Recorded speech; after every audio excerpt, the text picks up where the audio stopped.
Hello, this is Victor Rivera, and this is my Lean On Me presentation. I thought this was an amazing movie, and it was another Morgan Freeman movie. He was also in our Invictus movie. He did a great job as playing Joe Louis Clark in this movie. He did a great job at exerting control and influencing others. And in this picture here, pretty much watching, very nice girl leaning on Mr. Clark in this picture. It's pretty much, signifying, the name of the movie, pretty much signifying his influence on the students and that he really does care about, his constituents.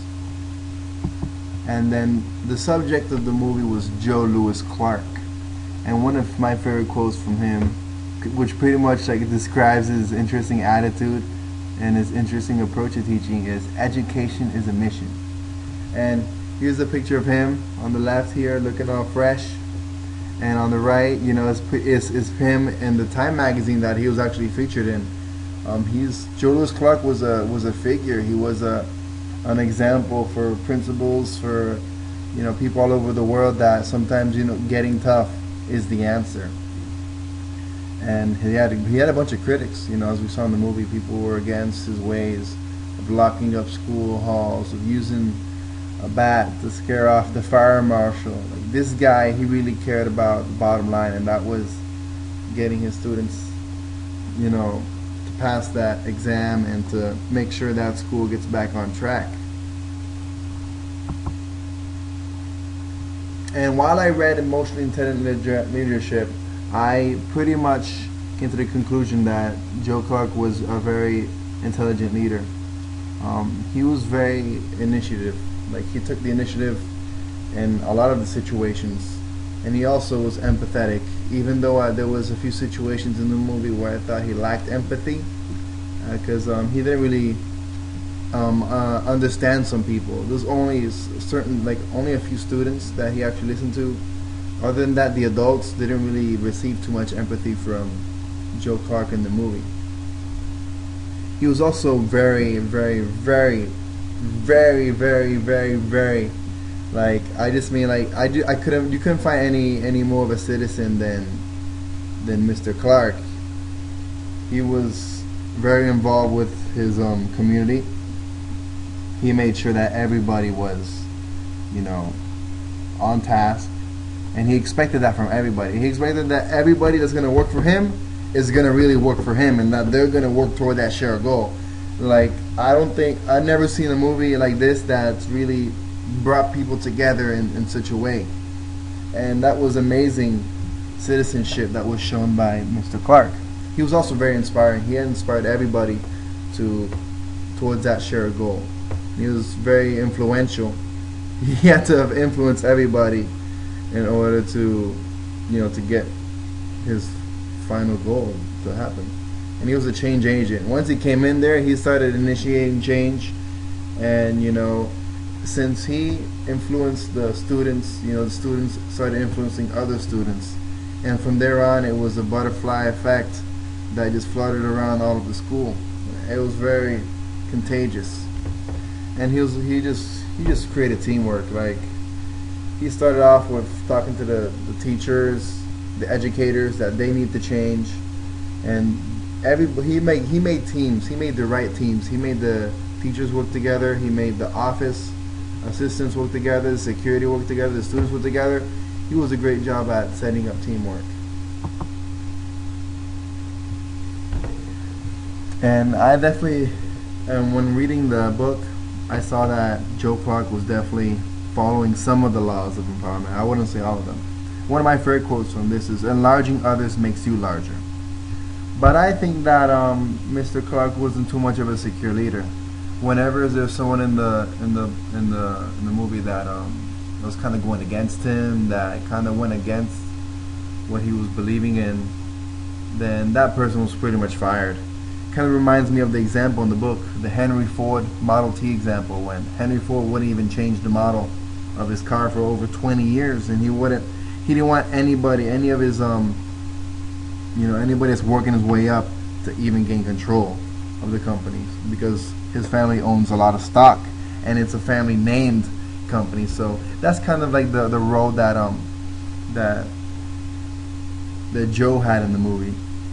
And Joe Clark, he was kind of like a Henry Ford. Like, he had been in that school before. He worked there before, but something happened, and now he's come back and he's making sure that everything is in order. He's very, very, very strong in his attitude, and he had found strong leaders. He made sure that the people that were going to work for him were people that believed in his mindset, and pretty much he empowered his students to succeed. He pushed people, and that was amazing. And one of the other characters I really liked in the movie was his supervisor that empowered Clark. He was like, "No, I'm the HNIC."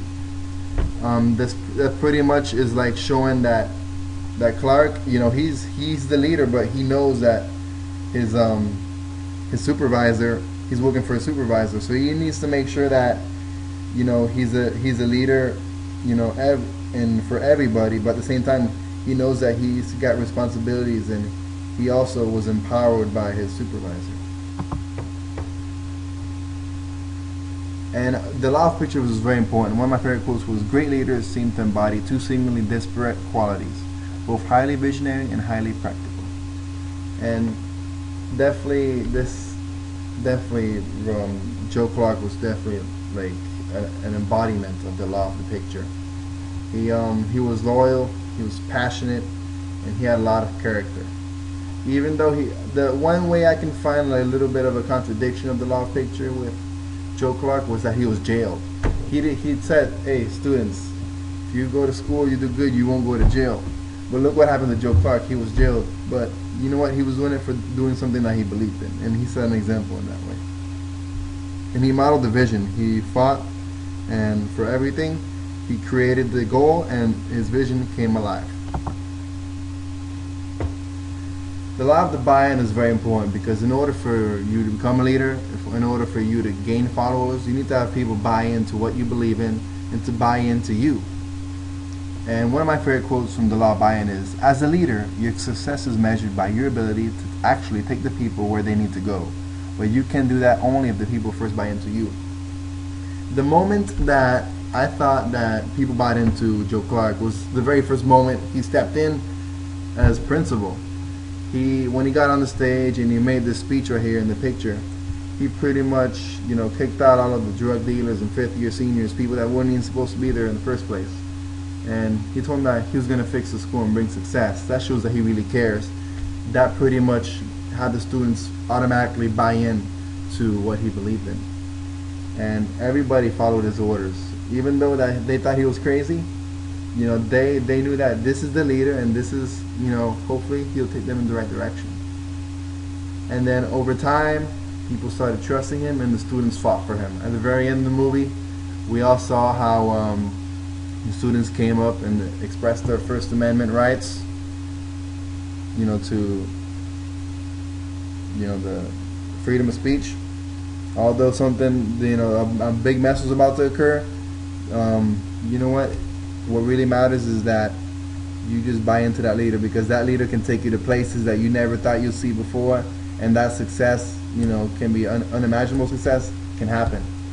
And that's just really important, If you really believe in someone, and you really think that if you really fight for something, anything can happen. And one of my favorite laws in the book is the law of victory. And this is, sometimes people ask, what makes a school great?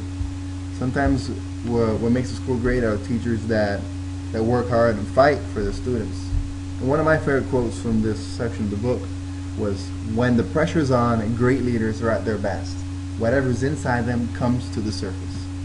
Deep inside, Joe Clark, he had a passion for teaching.